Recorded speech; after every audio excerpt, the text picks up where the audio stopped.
Its trade and transport hub, bridging Europe, Asia, Middle East and Africa.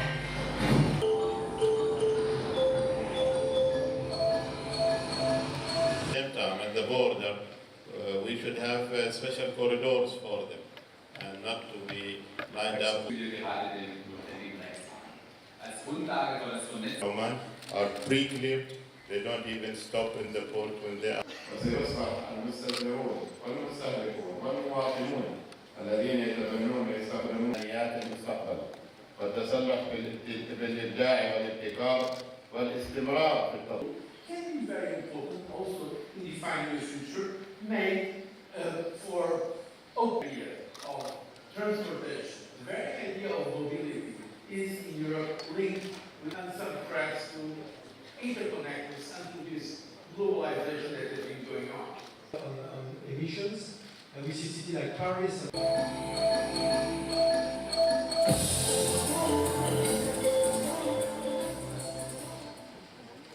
Business, how we actually deal with the future. This is the place where we'll find it. The most important thing of the Muscat Compact is that it will bring governments together with business so that instead of one speaking in one corner and the other speaking in the other corner and then we just don't match, we actually will be speaking the same language with the same objectives so that in all of our objectives, whether it be economic, social or environmental, that we will achieve the same objectives by working together.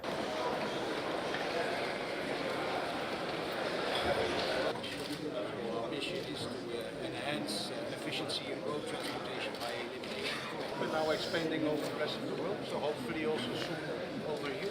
We used to have 100% inspection at the sea borders or the airports. Now we have 12%, so we dropped to 12% for the customs and 16% for the government agencies. We have an aggressive globally benchmark target of 2%, which is nobody's doing at the moment, and I think that's an aggressive target we're heading to because to position ourselves in the top 10, we have to be as good as everybody in the top 10.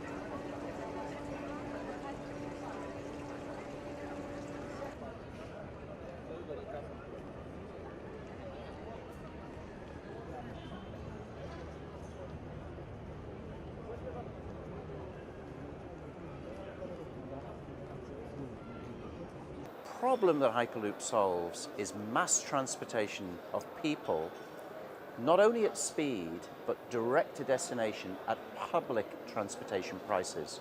One of the biggest opportunities for that is in emerging markets where transport really is bad. In fact, the data says that on average in emerging markets, people are spending 6 years of their life for personal and business travel.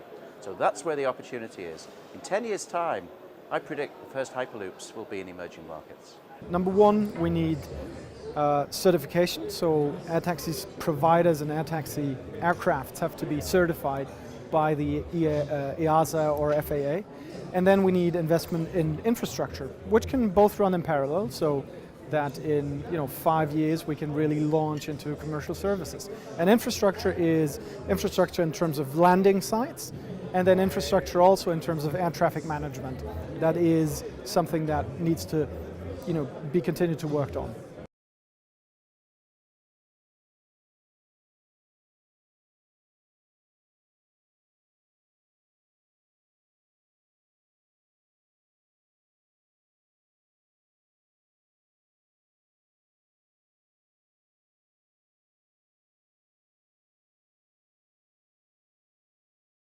When I think of innovation, I try to break it back down to the basics, right? There is actually so much that is broken in this industry, and now we're adding more technologies into it that are new without actually fixing the foundational problems in the industry.